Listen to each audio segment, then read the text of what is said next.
In the U.S., major blow for Democrats in witness battle in Trump impeachment procedures. U.S. Democrats have been dealt a major blow in their efforts to call witnesses at President Trump's impeachment trial. They needed 4 Republicans to vote with them to allow witness testimony, but one of the few wavering senators said he would not support the measure. Lamar Alexander said the Democrats have proved Mr. Trump acted inappropriately, but it was not an impeachable offense. The announcement paves the way for the possible acquittal of the president by the Senate as early as Friday. The Democrats had specially wanted to call former National Security Advisor John Bolton, who reportedly said Mr. Trump told him directly that he was withholding U.S. military aid to Ukraine until it agreed to investigate the rival, Joe Biden.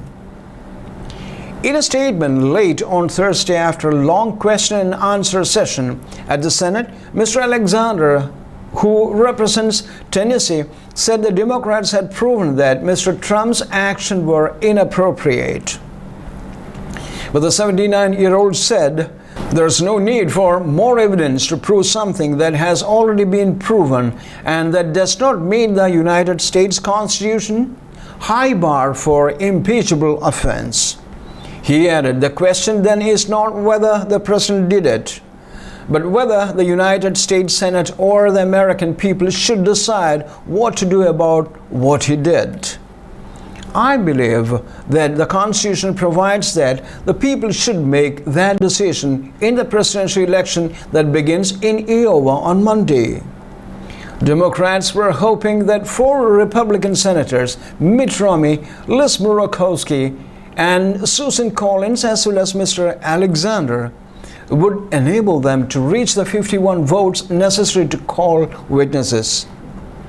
On Thursday, Mr. Collins joined Mr. Romney by saying she would also vote for more witnesses.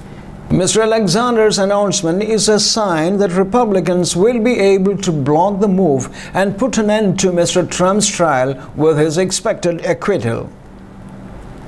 A 2/3 majority in the Senate is required to remove him from office, and Republicans hold a 53-47 majority.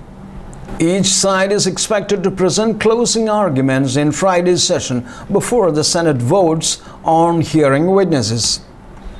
If the vote were to end in a tie, it would mean that the motion had failed.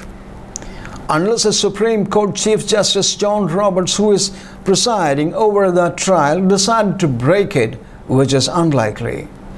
A bombshell report in the New York Times earlier this week said that Mr. Bolton had written in his upcoming book that the president told him directly that military aid was being withheld from Ukraine in exchange for dirt on a Democratic political rival, the key impeachment charge against the president. The report reinvigorated Democrats' attempts to call new witnesses to the trial and simultaneously energized Republican efforts to push the forces through without anyone being called. If the reports about Mr. Bolton were true and he testified to the effect, he would be the first witness in the process to directly link the president to an alleged quid pro quo exchange for favors with Ukraine and an abuse of presidential power. Mr. Trump's lawyer expanded their defense in the Senate earlier this week.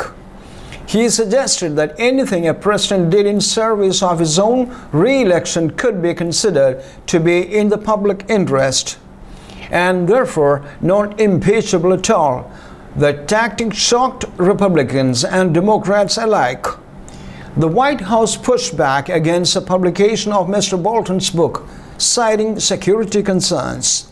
The National Security Council alleged that the book had top-secret details that must be removed, a claim Mr. Bolton rejects.